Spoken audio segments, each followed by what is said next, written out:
Attendance के marks हैं भाई, जैसे आज की अटेंडेंस आपकी शामिल हो जाएगी, तो हो सकता है ये 2-3 बार आपकी जो मीटिंग होगी उसकी बेस पे हम लोग 75% वाला फार्मूला लगा देंगे। अगर 4 हैं तो इसमें 3 भी अगर आपकी हो गई तो कम से कम 2 नंबर आपके यहाँ से आ जाएंगे। इसके हवाले से अगर कन्फ्यूजन है किसी को तो भाई पूछ सकते हैं।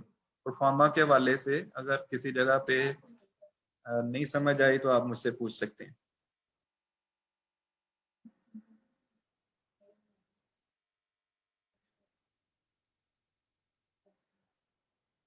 कोई प्रॉब्लम नहीं? पीएचडी वालों को भी सेम पैटर्न फॉलो करना होगा? जी जी, पैरामीटर सेम रहते हैं।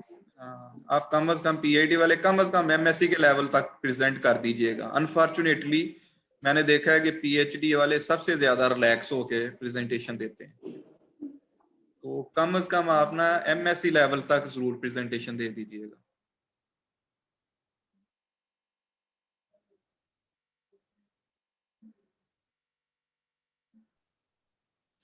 टाइम मैनेजमेंट में एक चीज देखें कि जितना एलोकेटेड टाइम है ना, अगर आप उससे कम में फिनिश कर लेते हैं तो it means you have not did the rehearsal. Rehearsal बड़ी मैटर करती है। अपनी प्रेजेंटेशन जो है ना वो खुद आप डिलीवर करें, देखें अगर टाइम ज्यादा हो रहा है तो उसको फिर देखें कि कैसे रिड्यूस करना है। मैंने बाज दफा एक मैटर जो होता है ना स्लाइड के ऊपर दिया हुआ, अगर उसका हम लफ्ज लफ्ज पढ़ना शुरू कर देंगे तो इट विल टेक टाइम। ये नहीं होता कि जी स्लाइड्स, एक स्लाइड के ऊपर भी मैं 10 मिनट बोल सकता हूँ। तो ये डिपेंड कर रहा होता है कि आपकी प्रेपरेशन कैसी है। इस चीज को जरूर ध्यान में रखिएगा। हमने अगर 5 मिनट्स कहा ना तो आप कहो जी मैंने 4 मिनट्स में कर दिया, तो ये कोई कारनामा नहीं आप लोगों का। चलें अब नेक्स्ट मूव करते हैं। जो स्लाइड्स का पैटर्न था नजर आ रहा है भाई? इसमें फर्स्ट स्लाइड है सर्च टाइटल की। मैं सजेस्ट करूंगा कि आप रंग बिरंगी जो है ना वो स्लाइड्स ना यूज करें, इसका कोई एक्स्ट्रा मार्क्स नहीं है। हमने जो आपको पैटर्न भेजा है ना ये बड़ा नीट एंड क्लीन है। इसी के अंदर अगर आप लिखना शुरू कर देते हैं तो ये title it can be in same font 44 and red in colour, Calibri light, तो इसी तरीके से ये रह सकता है। 2 लाइनों पे आ जाए, 3 पे आ जाए। Name of presenter and degree information, PhD MSc के वाले से बात होगी, बाकी तो आपका सबका ह्यूमन न्यूट्रिशन एंड डायटेटिक्स है।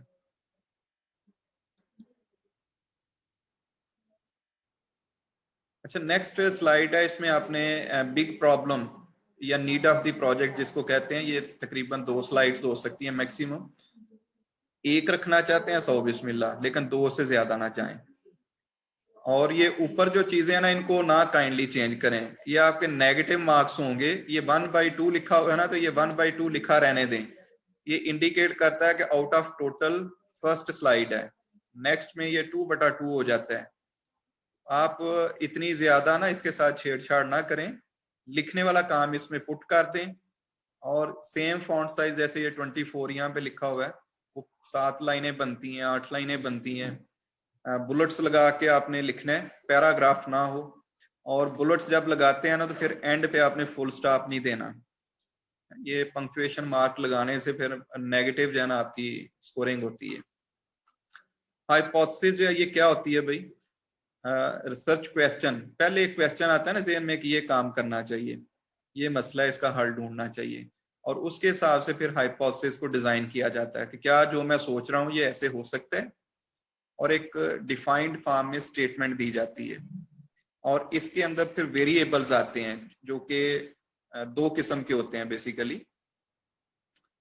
अब ये वेरिएबल्स की टाइप्स क्या हैं, जैसे डिपेंडेंट वर्सेस इंडिपेंडेंट, ठीक है, और इंडिपेंडेंट क्या है, डिपेंडेंट क्या है, ऑब्जेक्टिव्स क्या है। इसके हवाले से मैंने नीचे यहाँ पे कुछ वीडियो ट्यूटोरियल्स जो है ना जो बेहतर लगे थे वो मैंने दे दिए हैं। जैसे यूट्यूब के ऊपर how to formulate a hypothesis stuff पड़ा हुआ है, इसको जरूर देखें। Such question, hypothesis and variables, इसके बारे में एक बड़ा अच्छा ट्यूटोरियल यहाँ पे अवेलेबल है। तो बेसिकली इस स्लाइड पे ये बाकी सारी चीजें डिलीट हो जानी है, सिर्फ एक स्टेटमेंट रह जानी है, एक लाइन की। इसके बाद रिव्यू ऑफ लिटरेचर है। रिव्यू ऑफ लिटरेचर में मैंने लिखा है कि maximum 2 to 3 slides, the most relevant and up to date literature reviews relevant to your topic. Relevant to your topic में जितनी भी components हैं उन सब के related information दें. इसको बेहतर है कि अगर आप टेबुलेटेड फॉर्म में कर लें तो वो शायद ज्यादा बेहतर हो जाएगा. वो आगे मैं आपको एक शो करूंगा, वहां से आपको आइडिया हो जाएगा. ऑब्जेक्टिव्स जो है ये एक स्लाइड पे ही आने चाहिए. 24 फॉन्ट साइज होना चाहिए और 2 से 3 ऑब्जेक्टिव, 3 से 4 ऑब्जेक्टिव बड़े क्लियर फॉर्म में आप यहाँ पे लिखें. Materials and methods, these can be 1 to 5 slides, sorry 4 to 5 slides हैं, जिसमें पहली स्लाइड पे सिंपल जो है ना आप रॉ मटेरियल्स लिख दें. गंदम है या गंदम का आटा है या चावल है या दालें हैं, जो भी आप वेजिटेबल, हर्ब्स, फ्रूट्स, ये आप पहली स्लाइड्स पे दे दें. उसके बाद सेकंड स्लाइड पे आप ट्रीटमेंट प्लान दे सकते हैं. आपने जो भी ट्रीटमेंट 4, 5, 6, 10 बनाई है जिनको आप चेक करना चाहते हो. और इसके बाद एफिकेसी स्टडी, अगर पहला मशवरा है कि जिस तरह कोविड का दौर चल रहा है ना, एफिकेसी स्टडीज पे ना जाएं.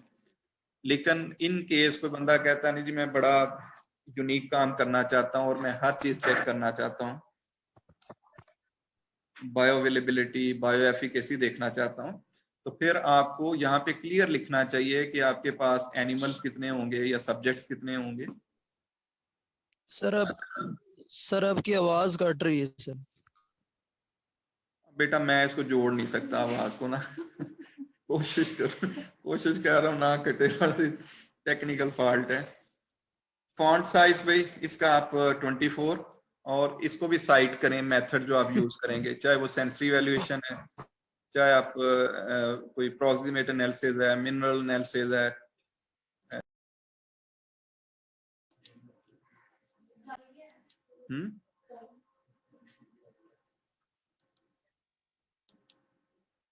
जी लास्टली भाई स्लाइड्स जो हमारे पास आ जाएंगी रेफरेंसेस की.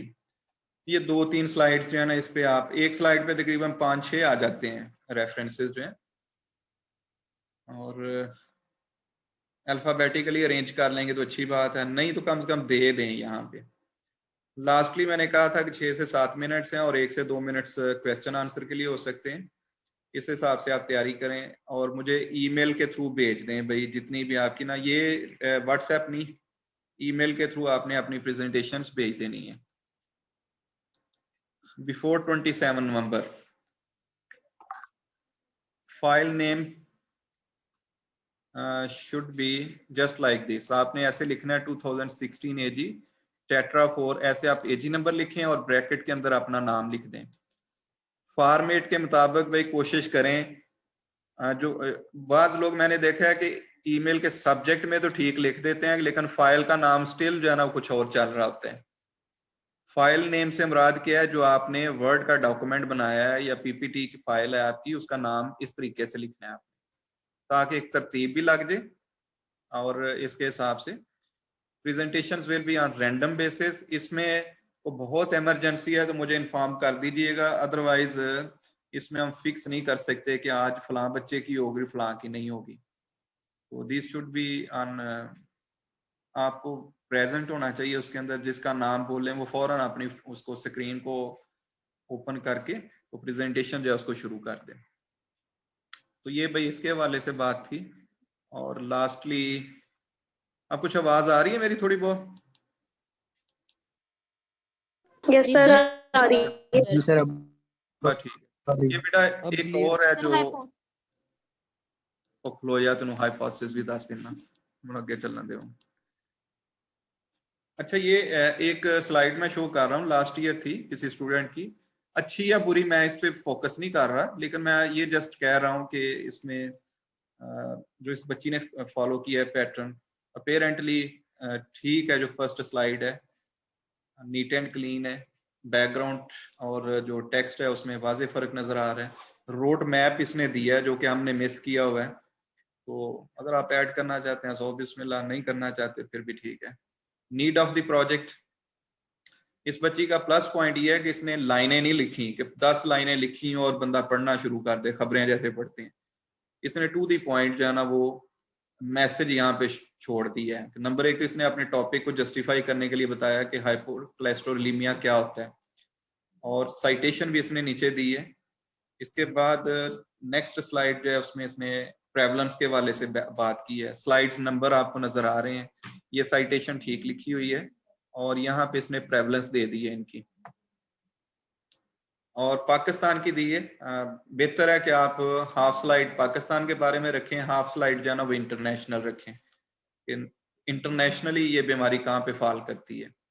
उसके बाद ये सॉल्यूशंस की तरफ आ गई है, जिंजर पील है और जो भी टैमारिंट सीड इसने यूज किए हैं अपने एज अ न्यूट्रिशनल इंटरवेंशन, और इस हवाले से इसने दोनों को यहाँ पे ब्रीफ कर दिया है। हाइपोथेसिस जी, ये एक स्टेटमेंट है जो मैं कह रहा था आप, और गलती इसने क्या किया, यहाँ पे फुल स्टॉप लगाया एंड पे, ये नहीं लगना चाहिए। हाइपोथेसिस क्या है, इसने कहा जी ginger peel powder and tamarind seed powder have high content of antioxidants which may help to lower cholesterol levels. यानी इसने जब इन दो चीजों को यूज करना है तो इसका फोकस जो है ना वो किस चीज के ऊपर है, एंटीऑक्सीडेंट्स के ऊपर। जिन्होंने हाइपर कोलेस्ट्रोलेमिया को मैनेज करना है। रिव्यू ऑफ लिटरेचर में ये देखें, ये टेबुलेटेड फॉर्म है बेसिकली। केस स्टडी में टाइटल लिखें और उसमें मेथड लिखना चाहते हैं ठीक है, अदरवाइज रिजल्ट्स पे आप आ सकते हैं और साइटेशन लास्ट पे लिख दें, तो ये फॉर्मेट भी बेहतर है। इसमें लाइनें नहीं पढ़नी पड़ेंगी, आप कह सकते हो ये स्टडी थी, ये इसने टेस्ट कंडक्ट किए हैं, ये इसके रिजल्ट्स हैं और ये उसकी साइटेशन है। ये दूसरी स्टडी इसने लगा दी है, और ये अभी 2 स्टडीज की बेस पे इसने सारा क्लेम किया है। तो ये कम से कम मैंने आपसे बात की है कि 5 से 6 स्टडीज, एक स्लाइड पे कम से कम 2 स्टडीज को लिखें, और 3 स्लाइड्स अगर आप यूज करते हैं तो 5 से 6 आपके पास स्टडीज जरूर होनी चाहिए, रेलेवेंट स्टडीज जो है। अच्छा, अगर किसी ने एफिकेसी नहीं की तो वो एफिकेसी की तरफ ना जाए, उसको कोई जरूरत नहीं बताने की कि फलां बंदे ने इतने चूहों और इतने इंसानों को खिला के ये इम्पैक्ट हुआ। आप एफिकेसी कर ही नहीं रहे, जो एफिकेसी करेगा वो एफिकेसी तक जाएगा। ऑब्जेक्टिव्स ये इसने 3 स्टेप्स में बोल दिया कि सबसे पहले मैं पाउडर बनाऊंगा जो भी स्टफ है, और बल्कि ये एक ही था जो 2 ऑब्जेक्टिव इसने अलग-अलग लिखे हैं ना, ये कोई बहुत बड़ी साइंस नहीं है, ग्राइंडर ने 1 मिनट में काम कर दिया होगा to prepare powder from ginger peel, और बाज़ाहिर लगता है कि इसने 3-4 माह लगाए हैं इसके ऊपर। उसके बाद सेकंड फिर इसने कहा जी अब जब टाइम मिला तो फिर इसने दूसरी चीज का पाउडर बनाना शुरू कर दिया। और लास्ट वाला जो ऑब्जेक्टिव है, तो first 2 should be single one,